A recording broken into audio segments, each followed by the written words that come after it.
Bowl in June. We are live in Studio B with your day-to-day BYU Sports play-by-play. I'm Spencer Linton alongside Jarom. Jordan joining us now is longtime college basketball analyst and insider. The great Jon Rothstein of CBS Sports is back on BYUSN. John, did you sleep in May? Did that actually happen?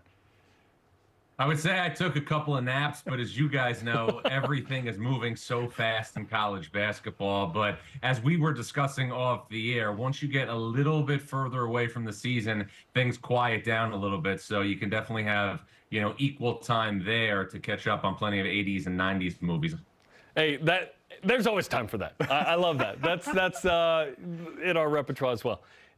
This has been the most men's basketball-filled offseason in record in Provo. It's been incredible with the hiring of Kevin Young, assistant coaches, transfer portal activity, signings, international stars coming over that are projected lottery picks. Are you kidding me? What have you made of what BYU has done in the offseason after losing Mark Pope to Kentucky? Well, so many people are obviously going to look at who BYU brought in. I am always focused on who teams retain.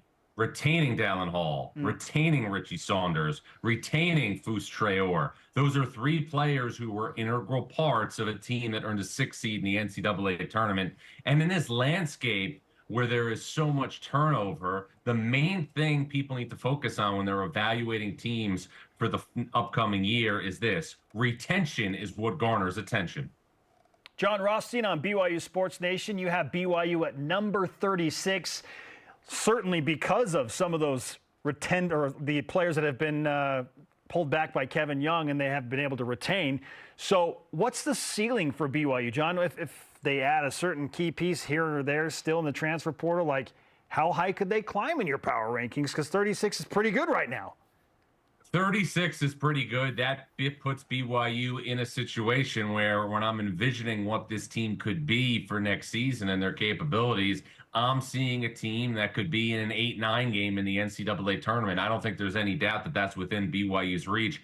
I think BYU is in position under Kevin Young to be an NCAA tournament team next season. Now, we just spent a couple of moments on who BYU retained from last year's squad that reached March Madness under Mark Pope. But look at the additions. Keba Keita, proven college big man at Utah. We also have to remember that in addition to the players that I mentioned, Hall, Saunders, Traore, Trevin Knell, one of the best shooters in college basketball, also returning on the wing. He can stretch the defense, and maybe the most underrated player I think that BYU brought in is going to be Rutgers transfer Mawot Mag. Usually as I'm evaluating teams, I will only put one glue guy per program. I may have to put two right now because of Richie Saunders and Mawot Mag for BYU as we watch obviously the clips of both Mag and Keita right there as we're seeing the highlights. There's a lot to be excited about for BYU,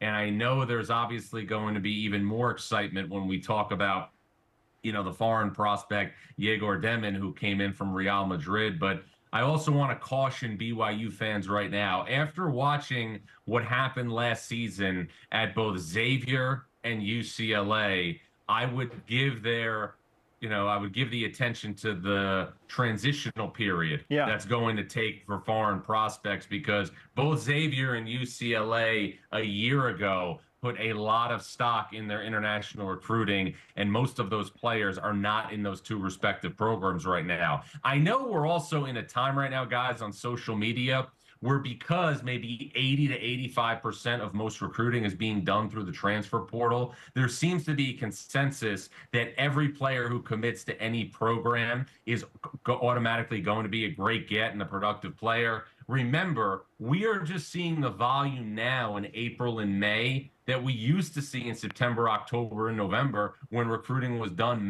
mostly around high school players. It's wild. And BYU's bringing in 2 ESPN Top 100 kids, which they're very excited about. One local from Utah, one from Georgia, and Brody Kozlowski and Elijah Crawford, the Russian superstar as mentioned. So, yeah, it's going to take some time. And for Kevin Young as a first-year college coach as well, obviously tremendous experience, nearly a head coach in the NBA multiple times. Yeah. What kind of leeway should BYU fans give him in year one?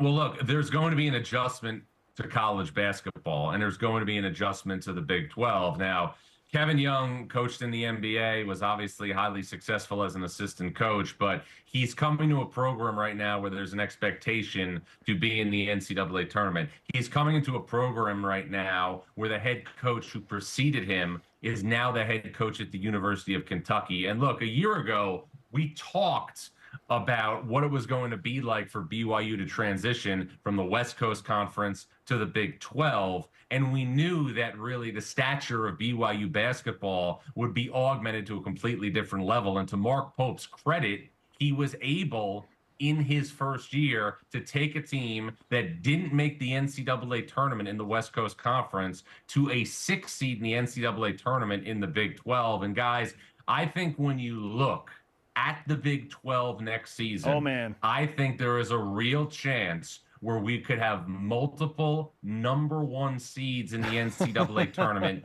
out of the Big 12. Kansas, Houston, and Baylor, to me, are all top 5 teams. Iowa State is right behind those teams with a returning nucleus of Gilbert, of Taman Lipsey, of Momcilovic. There's a really strong core at Iowa State for TJ Otzelberger to have another really, really good team. They also have Curtis Jones back, who was a tremendously underrated player last year. That's 4 teams right there. Who's 5? Arizona, who is one of the best backcourts in college basketball with Bradley, Caleb Love, and I think a guy who's going to be one of the best defenders in college basketball in KJ Lewis. Then that's 5 right there. That's 5 of the 16 teams. I firmly believe this is going to be the best Cincinnati team that program has had since Mick Cronin's last season before he left for UCLA in 18-19. I love, again, what Wes Miller retained from last season's team. Jizzle James is back. Day Thomas is back. Simas Lukosius. Daniel Skillings, I think, will be an all Big 12 player. And you also add Dylan Mitchell from Texas out of the transfer portal. After those 6, Texas Tech looks tough with Grant McCaslin. Elijah Hawkins is a transfer from Minnesota who I think will have a monumental impact, as will JT Toppin from New Mexico. And then after that, I have BYU in the 8th spot. Okay. That right there is 8 out of the 16 teams in the Big 12. Guys, this is only June, but I recommend going to see your cardiologist and getting some nitroglycerin pills. It's even tougher than last year. And like, yes, it is tougher. It is tougher than last year, and I firmly believe this. The Big 12 will start the season with at least 4 teams in the top 10. Wow. And I do believe now the Big 12, without question, will have 6 teams in the top 25 in the preseason. I think it could push for 7 because of Texas Tech. Another thing, too, not a lot of people are talking about with Texas Tech, Devin Cambridge, who didn't play last season because of a knee injury, is also expected to come back. He's somebody, again, who was an integral part of an Arizona State team that made the NCAA tournament a couple of years ago. So I'm looking right now at this Big 12 as being the teams at the top will be the strongest top of any conference in college basketball. Again, I'm expecting the Big 12 to have multiple #1 seeds in the 2025 NCAA tournament. With the conference expanding to 16 and just the quality of basketball, it feels like they could legitimately put 10 teams in the NCAA tournament, John. Because behind BYU, who do you have behind BYU out of sheer curiosity? Because it's not like Kansas State and TCU are bad programs. No, I would say Kansas State, TCU are in the 9-10 spot. And then you have to, again, do the real deep dive on programs like Arizona State, Colorado, Utah, who are joining the league. UCF has been very active in portal combat. And obviously, we have new regimes starting at West Virginia and Oklahoma State. But I think, the top 8 that we went through with Texas Tech and BYU being 7 and 8 are all going to be firmly in position to make the NCAA tournament. And I really believe, guys, that we have, 6 teams at the top that are all going to find their way in the top 20 and maybe the top 15. I'm that bullish on Cincinnati. This is a team, again, who had 10 of its 15 losses last season by 5 points or fewer. Players are back from that team. Wes Miller has recruited really, really well. I think Cincinnati's due to make the NCAA tournament, have a chance to advance. I absolutely love that perimeter at Arizona with Lewis, Bradley, and Love. Love, obviously, the reigning Pac-12 Player of the Year. And then I look again at the four horsemen up top: Kansas, Houston, Baylor, Iowa State. Those teams, in my opinion, could all be among the top 8 seeds in the 2025 NCAA tournament. But remember, this is only June. I'm having heart palpitations, John. Yeah. Good grief. Cardiac arrest is happening. No, it's exciting, and it's going to be fun. You know, BYU showed well in year one. Can they kind of keep that up with the new staff? It'll be fun to watch. Speaking of Kevin Young, you know, you had some clever phrases, right, with Mark Pope. Do you have one for Kevin already ready in the chamber? I can't force taglines. Every program wants to have a tagline. Those are things that just have to come organically, or else they wouldn't resonate as much. Mark Pope, keeping the faith. We will translate that, obviously, to his new stop in Lexington. I know that went over big in Provo, but no, you can't force those things. Hey, I like Portal Combat. I want to know where I can buy that T-shirt. I think that's fantastic because it's a real thing, John. Just tweet at me. I'll get you the link.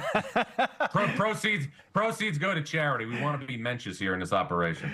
Let's go. John, we appreciate the time. As you mentioned, it's only June, but we are cooking and we are talking hoops. Thanks for the time, man. Let's do it again soon. Thanks, guys. We sleep in May. Yes, we do.